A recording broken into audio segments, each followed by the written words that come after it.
evening, everyone, and a very warm welcome to all of our viewers.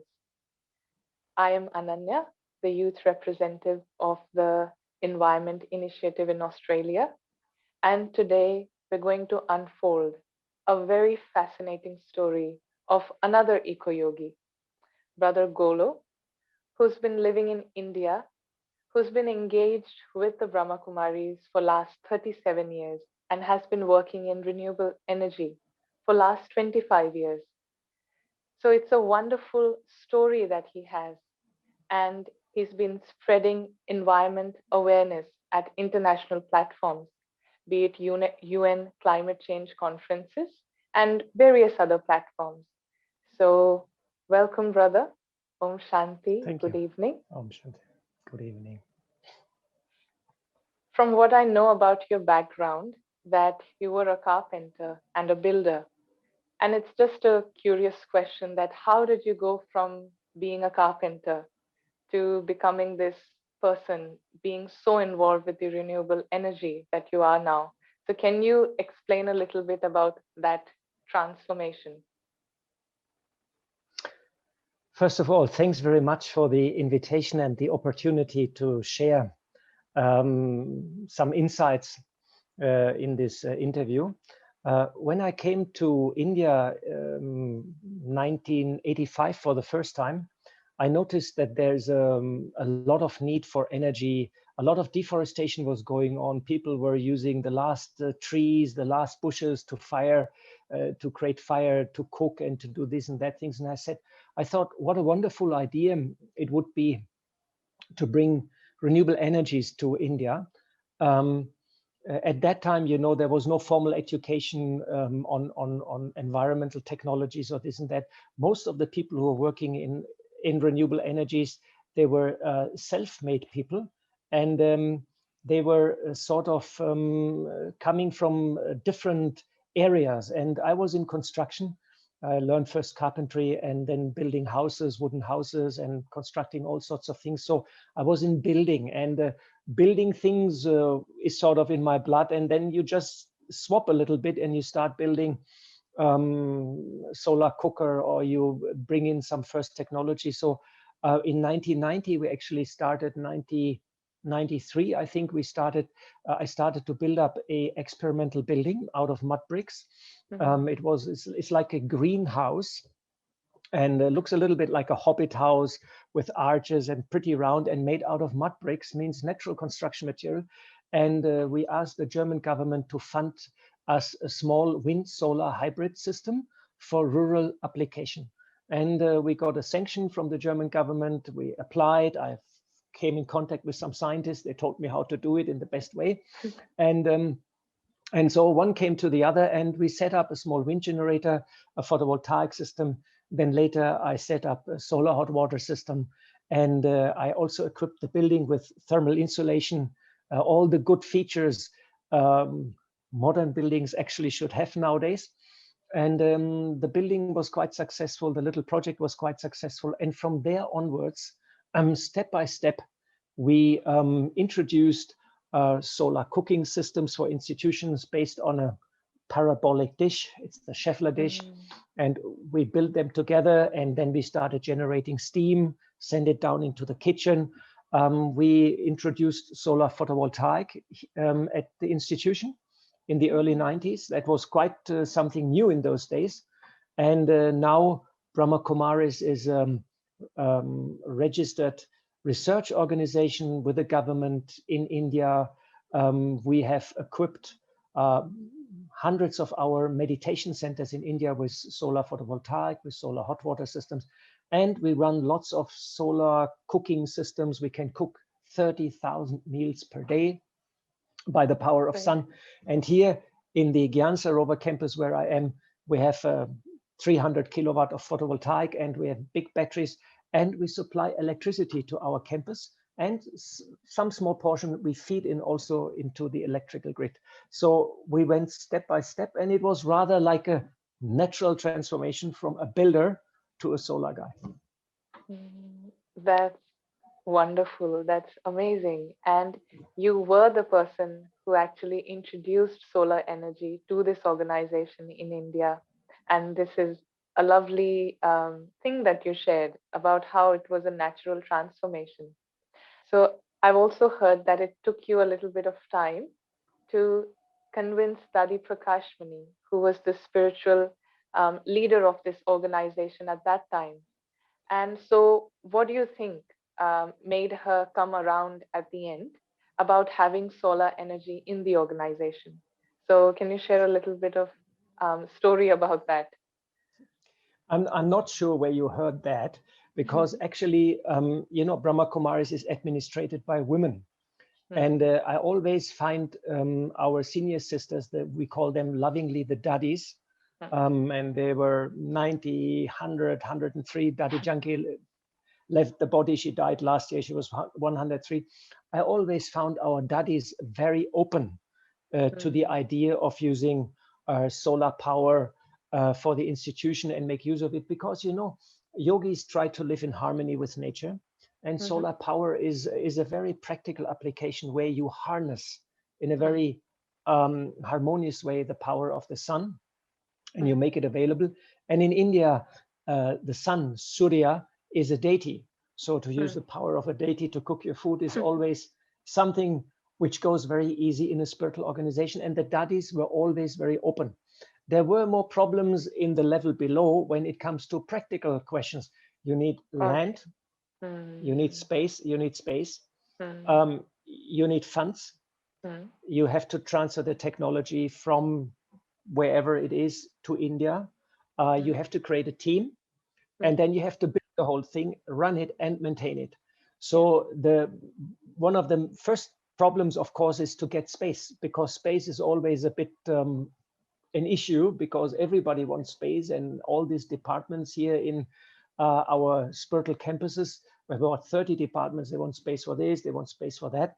So when I come and says, hey, I need some 500 square meter rooftop space, then of course you have to convince people. And that was more the difficult part, not our daddies. The daddies were very, very supportive, and they were wise women, you can say, and supported the idea actually from the beginning. So it was a blessing, I could say, from above, from the divine, but also wholehearted support by our daddies. And that made actually the success story possible. And now Brahma Kumaris probably is the biggest institutional user of renewable energies in India right now. That's very inspirational to hear. And what you said about that this organization is always led by women. And that's part of the success story, that how welcoming daddies were. So that's lovely.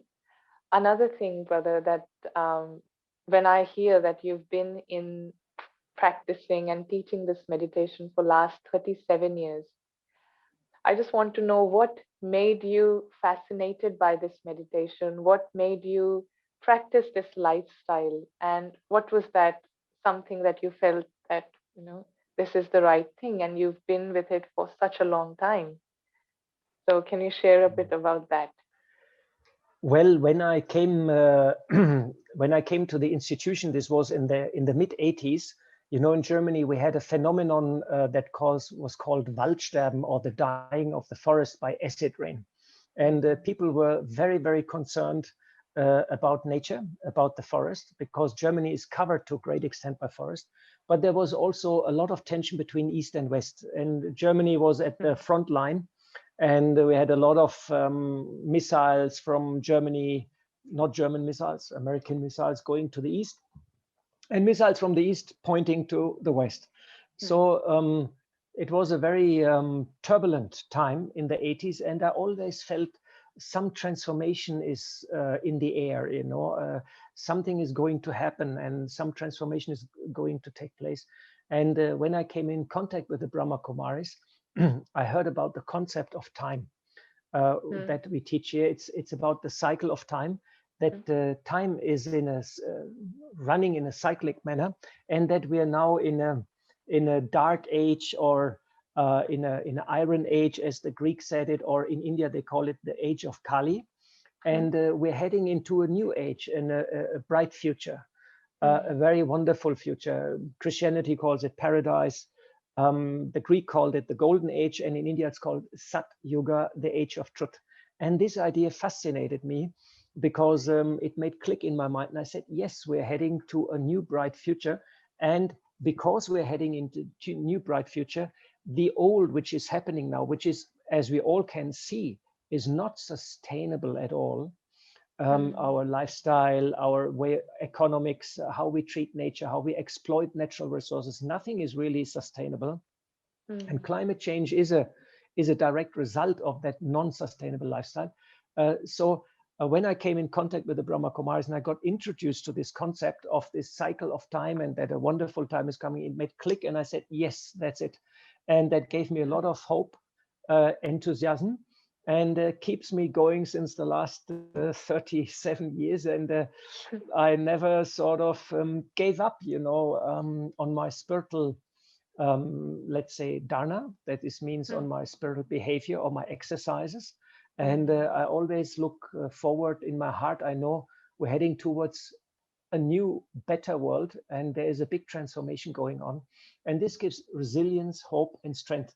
And when we look out, we see that these ingredients become more and more important nowadays because situation becomes more and more dramatic. I witnessed in Australia 2 years ago, I was 5 times or 4 times in Australia. I saw the fires in the Blue Mountains, and I witnessed, I even downloaded a software where you can see exactly where's the fire, because we have a retreat place in the Blue Mountains. And I thought, wow, hopefully the fire will not engulf the retreat place. And luckily it stopped half a kilometer before the retreat place. They could stop the fire. So you had big fires in Australia, which is a sign of climate change, and you have now flooding. And people are suffering and experience the effects of climate change. So meditation and spirituality creates hope, creates resilience, and that's something very, very needed right now in those days. You've shared a beautiful recipe for positivity, which is hope, enthusiasm, and that keeps you going. And I think you've already covered this a little bit in your answer, but from what you were sharing previously, that when you started this project of renewable solar energy, there were some hurdles, and it's obvious that there are challenges everywhere. But what keeps your determination going? What keeps you determined? Well, I'm a I'm a tough nut, to come as a to come as a German to India and do projects here is not an easy task. In Germany, you're brought up in a very sort of straightforward society. 1 + 1 is 2 in Germany, and there's no discussion about it. In India, you say 1 + 1, and they say it is 2, maybe, and they shake their head, and you think, wow, what does he mean? Does he mean he's doing it right now, or he's not doing it? It took me some years to decipher the different culture and the different mindset of people, and that here life is moving at a different pace, communication is at a different pace, and projects are handled in a different manner. It took me some years because I had to sort of change and adapt to the new country, to our sweet motherland, India. And so it was for me personally a personal journey of transformation, of adaptation. And that's not so easy, because you have to, the remedies or the methods in the West, they may not work here, So it was quite a bit of a challenge. And what helped me a lot, of course, was the spiritual background, was the regular practice of meditation, which sort of helped me when I was in a desperate situation and I thought, my God, that cannot be the truth. Then I meditated and said, okay, it's not that bad. It's just a small thing. And the next day, it became very, very small, and then you can move forward. So meditation helped me a lot to adapt and to move ahead and transform and change myself. And regular practice, as you said, that's something that I take with me. Regular practice, meditation, and that keeps you going and keeps you determined. Also, brother, we all are aware, and I'm sure the listeners know as well, that you represented Brahma Kumaris and given a lot of sessions and talks, even at the COP15 held in Copenhagen. And you've shared a lot on climate change at United Nations conferences and many other platforms. So I just want to ask you, what is it that keeps you motivated, and what is it that you like about the environment? Well, you see, climate change is a major issue which we're all facing, and the situation is right now quite dramatic. Today is the good news that US has made a big push with Biden, and there was yesterday and day before yesterday was a big summit of the world leaders. I think 40 countries participated in that. The main culprits in the climate story, and they all agreed to raise up their targets to reduce carbon emissions, which is a good news. However, the bad news is we're a little bit late, you know. Because of various reasons, we lost almost 30 years of legislation because of industries and certain groups were lobbying and watering down any climate laws and legislation through the United Nations or the UNFCCC climate change conferences. So we are very, very late, and we have touched already a couple of tipping points.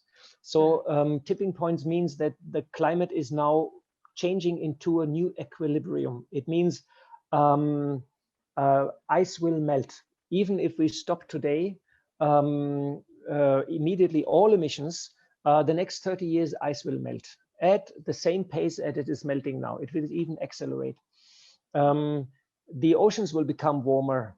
The weather will change. So these are dramatic things which affect everybody. So this is the world around us, our habitat.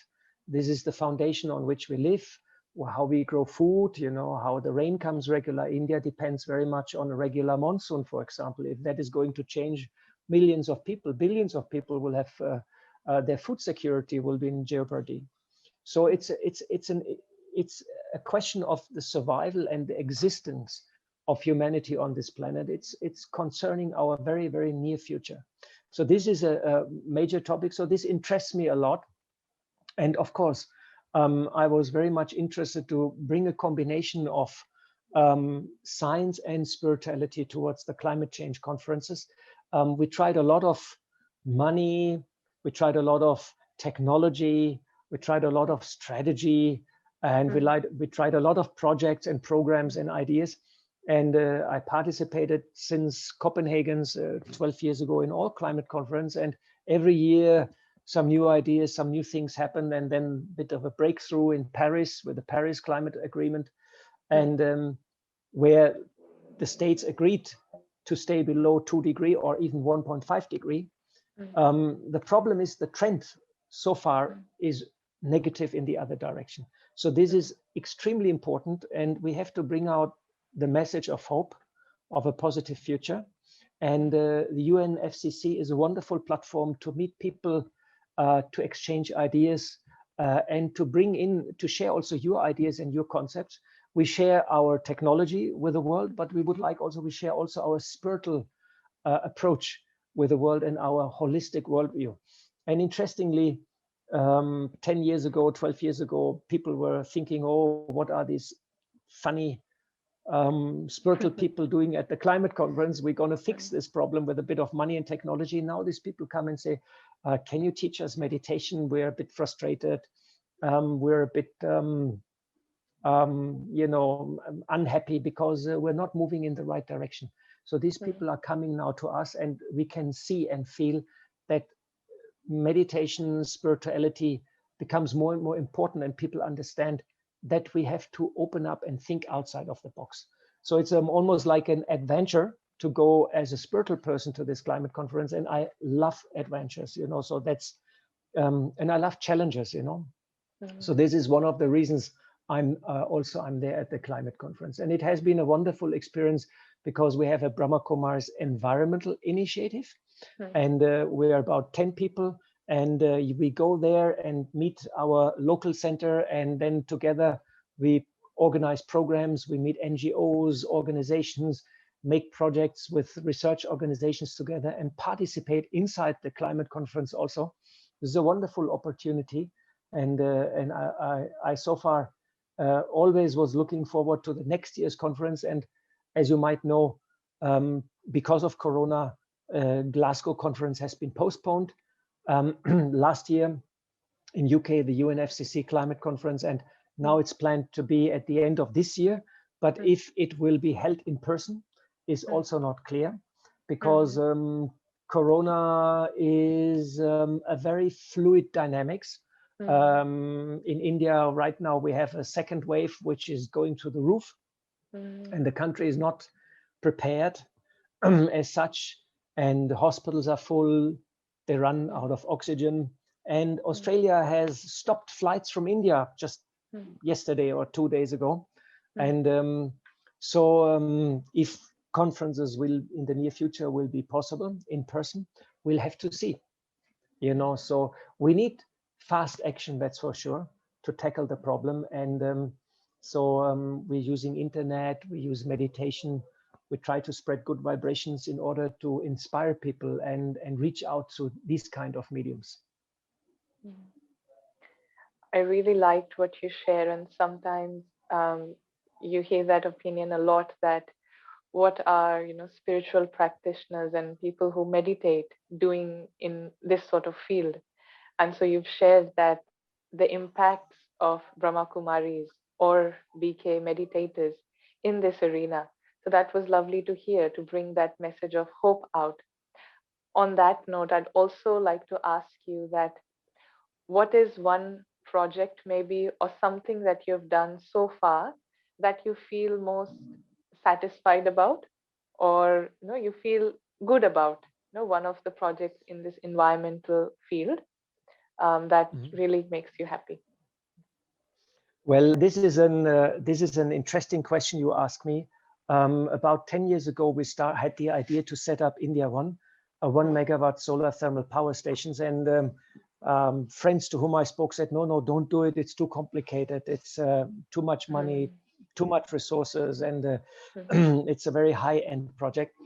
Somehow the idea didn't leave me. It was like a touching from above. It was a blessing from above.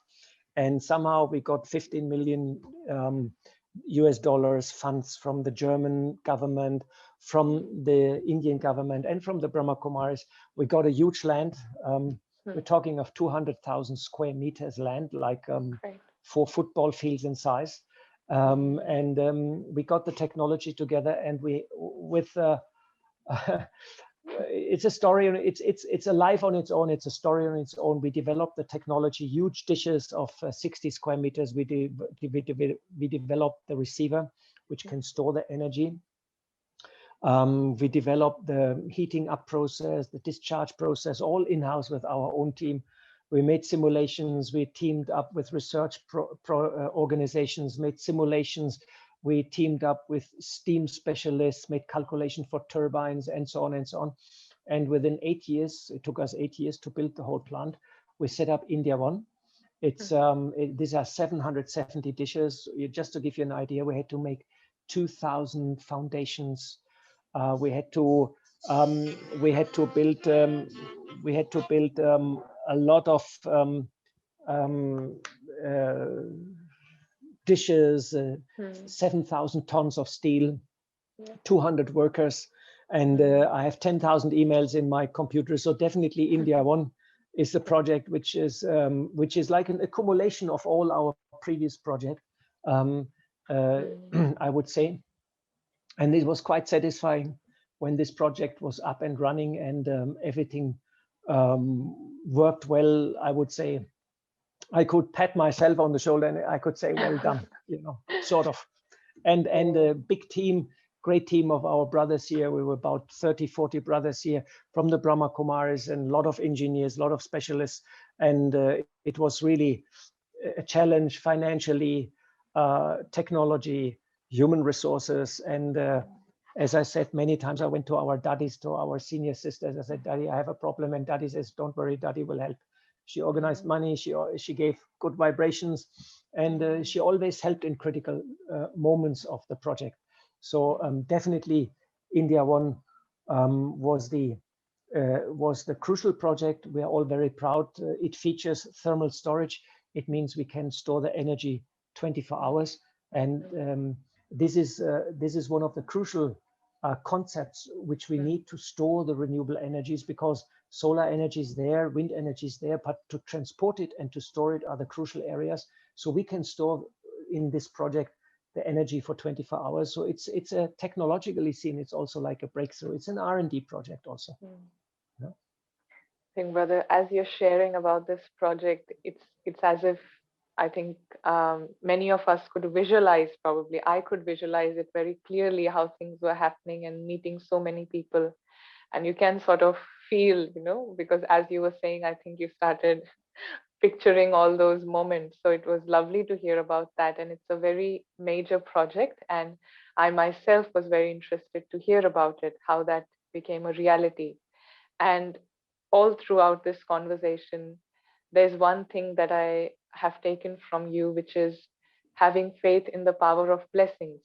And you've constantly, you've done so many projects, and you've spoken about this power of blessings from daddies, from up above.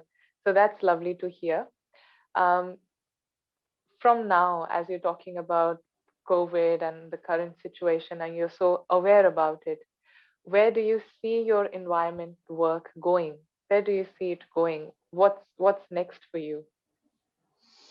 Well, you mentioned COVID, and it's actually quite interesting that there's a strong link between Corona or pandemics and also climate change, because climate change is forcing animals to mitigate, to migrate into human habitat, as well as humans. They migrate into the habitat of the animals. They go into the last corners of the jungles, etc., etc. And we come into close proximity or close contact with those wild animals. We should not have been in such close contact. At the same time, we have all these animal farms for meat production, which is very sad. And we treat our animals in a very, very inhuman, very bad manner. And all this adds to the vulnerability of humanity, that we live in such a way or do such actions. So viruses now can jump over quite easy to humans. So there is a connection between climate change and coronavirus. And you can say this pandemic is a result also of the going on climate change, because it is forcing us and forcing the animals to come closer. So of course, as I mentioned, we're in touch with many research organizations around the world, especially also with the Potsdam Climate Research Institute. They came up 2 years ago with the concept of the hothouse Earth. You can Google that, the hothouse Earth, where they say that the world, once a certain threshold has been breached, temperature automatically will readjust in a new equilibrium, which might be 2, 3, 4 degrees above what we are right now. Okay. They also talk of the tipping points in climate. You can also Google that, tipping points in climate. They identified, I think, 12 of these tipping points. And they are, and they say, when I was in Madrid, that was 2019, I think, yeah, in December, there was a very important public program in the conference with Greta Thunberg and Johan Rockström, the co-director of the Potsdam Climate Institute. And Johan Rockström said, well, you see, we have touched this tipping points and they're moving out of their balance now into a new balance. Means ice is melting now, oceans are warming up, hurricanes will increase. All these things, these bad things which have been projected in the past, they're happening right now in front of our eyes, and they happen faster than expected.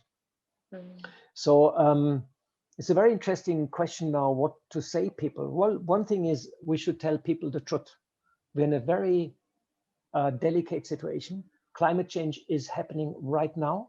There will be no easy solution. No technology, I fear, no money, no conference, no strategy will fix it. We have to adapt towards the consequences of climate change. And therefore, it's first and foremost very, very important that we develop inner resilience and we create local networks with friends, communities around us. And we create a network because a network is much more robust than a centralized system, what we have right now, you know, where you produce this in that country, then you ship it to that country, and then you use it there. This is all very unhealthy, and that's also not very sustainable. So paradigm shift is in the pipeline. A big change of lifestyle. We all have to become vegetarian in the next years. There's no chance, otherwise climate change will be even much worse. And all the specialists, they know about it. So one thing is to tell people the truth, give them some input, what they can do in terms of lifestyle change, what helps, what is good, become vegetarian, put up renewable energy system, avoid plastic, reduce your travel pattern, look into your carbon footprint and see where you can bring down on a personal level your carbon footprint. And then comes the spiritual side, become very loving, become very detached, heighten your consciousness to a new level and become aware of the incredible potential which we have. Because as spiritual people, we know there's a very close connection between our inner world, what I feel, what I think, my emotions, and what happens in the outer world. Quantum physics even says that consciousness is part of the physical reality. And we can, through a shift in consciousness, bring a change in the quantum relation, and then even can bring a change into the physical reality. So we have an incredible potential. And I urge everybody to look into that and develop your inner strength, your inner resilience, and connect to the divine. Get yourself under the umbrella of protection and progress of the divine. And this will help you to travel this transition period in a very smooth manner. And you will be able, if you switch on your own light, you will be able to give light to other people and help them also. You can become a healer for the self, and then the healer for others, and then for the planet. And so the spiritual component is the most important, and it's the driver of everything else. And I think the sooner we all realize that and humanity goes into the direction, the better it is to resolve the current problems. They're not so big, these current problems, and we should not be fearful of what is happening right now. We should be rather loving and detached and connect to the divine and to become in a very peaceful, go in a very peaceful mindset. You've given some really good and practical tips on how to be hopeful in this time. And you've shared about forming local groups, being more connected to people, being sustainable, being resourceful, loving, detached, and heightening our consciousness. So that was great. It's all on our webpage also. Yes, that's really great. Yeah. And so, brother, now would you mind leading us meditation? Because I've heard you practice really great meditation, and you also like creating meditations. So it would be our fortune if you can lead a special meditation for us. Yeah, thank you very much. I just like to share one project in this context. We're working right now on a new platform called Yogis for the Future. And, you know, Fridays for Future, then there's Scientists for Future. So we want to create a platform called Yogis for Future, which is exclusively for meditation and is much more experience oriented. And so we're just doing the web page, and we're just looking how to host it and how to do it all. And the design and all this is going on. And so this is also part of our concept to bring spirituality into society and build a bridge. So it becomes easy for people to sort of just go on the internet and click and have a 10 minutes very nice meditation commentary and go beyond their day-to-day problems and their stress. Okay, we can do a nice meditation. And first, let me say thank you very much for this loving interview. where I could share some of the ideas which are in my mind in the last 30 years. It's always quite interesting to share for the self, when you go through all these different steps and things what happened in the past. So now we do something for the future. We all have together a meditation. And the first thing is we all take a deep breath, and then we breathe out and we let all the problems go. And we let all the tension go out of our body, and we relax ourselves and we relax our mind. We don't think about yesterday. We don't think about future. We're just in the now. And I'm concentrating in the middle of the forehead. That's where I am. I am a being of light. I am a soul. And the good thing is I'm immortal. Nothing can happen to me because I am light. I'm concentrating in the middle of the forehead. And now I connect myself to the divine light, to the supreme being, the one which is beyond. He is the spiritual sun. He is our father and he's our mother. I'm connecting to this divine light. And I can feel rays of peace, rays of strength, and rays of harmony showering upon me. Slowly this light fills me up, and I myself, I become peace, and I become light. This is my true nature. Peace, love, and light. It's very beautiful to experience these qualities through this connection with the divine. I'm now focusing towards my friends and towards my relatives and towards all human beings wherever they are. I'm sending them love and peace and light. I'm sending love, peace and light to my friends, to relatives, and to the whole world, especially in those times of Corona, where so many people are suffering, and in those days of climate change, where so many people experience the hardship. I'm sending them peace and my love and light.